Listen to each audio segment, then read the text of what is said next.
သိန်း100နဲ့လုပ်ငန်းဘယ်လိုစကြမလဲတော်တော်များများမေးကြတဲ့မေးခွန်းလေးပါဆရာကျွန်တော်တို့ကအရင်နည်းနည်းပဲတက်နိုင်တယ်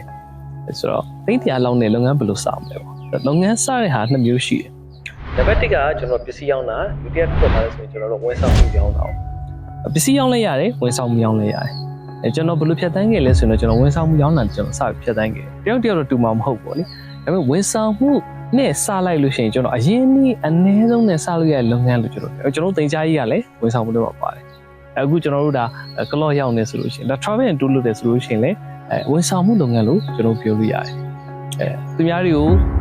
သူတို့သားတွေ make up ပြင်ဆင်ပေးမယ်အချိန်ဉာဏ်တွေပေးမယ်ဒါဒီကုန်းတော့ဗာထဲမှာပါဆိုရင်ဝန်ဆောင်မှုရပါတယ်ဝန်ဆောင်မှုလုပ်ငန်းဒီကုန်ချစီအနည်းဆုံးနဲ့မှာတော့ပါပါတယ်ဒါမှမဟုတ်လို့ရှိရင်လည်းကိုကလုပ်ငန်းတစ်ခုစမယ်ဆိုရင်ပစ္စည်းတစ်စင်ရောင်းချလို့ရတယ်ကိုယ်ပိုင်ပစ္စည်းထုတ်ဖို့အတွက်ကိုအလောက်ထိမတက်နိုင်သေးရင်တော့မှဒီအောင်မြင်ပြီးသားလုပ်ငန်းတွေကိုတကားနေပြီးတော့တစ်စင်ကိုယူပြီးတော့ပြန်လေရောင်းချလို့ရတယ်လေလုပ်လို့ရတယ်ဆိုတော့သိန်း100နဲ့စမယ်ဆိုရင်ဒီနှစ်ခုလုံးစလို့ရပါတယ်တတိယတစ်ခုကတော့နှစ်ခုလုံးပေါင်းလို့လည်းရပါတယ်ဒါကိုတော့ကျွန်တော်ဘာလို့ခေါ်လဲဆိုရင် offer လို့ခေါ်တယ်ကိုရောင်းမှုပစ္စည်းအရာတစ်ခုကျွန်တော်က product လည်းထည့်လို့ရတယ်ဝန်ဆောင်မှုလည်းပေါင်းထည့်လို့ရတယ်ဥပမာအနေနဲ့ကျွန်တော်တို့ကပစ္စည်းတစ်ခုပို့တဲ့အချိန်မှာသူများတဲ့ထူအောင်ဆိုဒီပစ္စည်းကိုတစားရီဆင်မယ်နောက်ကို packaging လေးကောင်းကောင်းလုပ်မယ်ကားပါကြီးထည့်ပြီးထပ်မယ်နာမည်လေးထိုးပြီးမယ်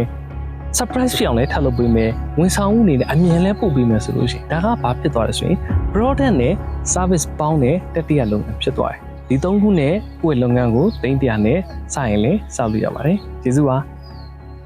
ဆရာတင်တဲ့ဟာတစ်ခုနှစ်ခုပဲအသုံးချတကယ်ကိုအကျိုးရှိရပေါ့နော်ကျွန်တော်လုပ်ငန်းကအရင်ထက်ဆိုင်10ဆလောက်ကိုဘုံဖြစ်သွားပြီပထမဆုံးရက်နဲ့တင်တန်းကြေးရကြေးပါပြီ6လ2ဆမဟုတ်လာတိုင်း2ဆဖြစ်နေ6လ2ဆမဟုတ်ဘဲနဲ့3လကျော်ရပ်ပေါင်း100နဲ့3ရက်မှာပဲ2ဆကျော်သွားတယ်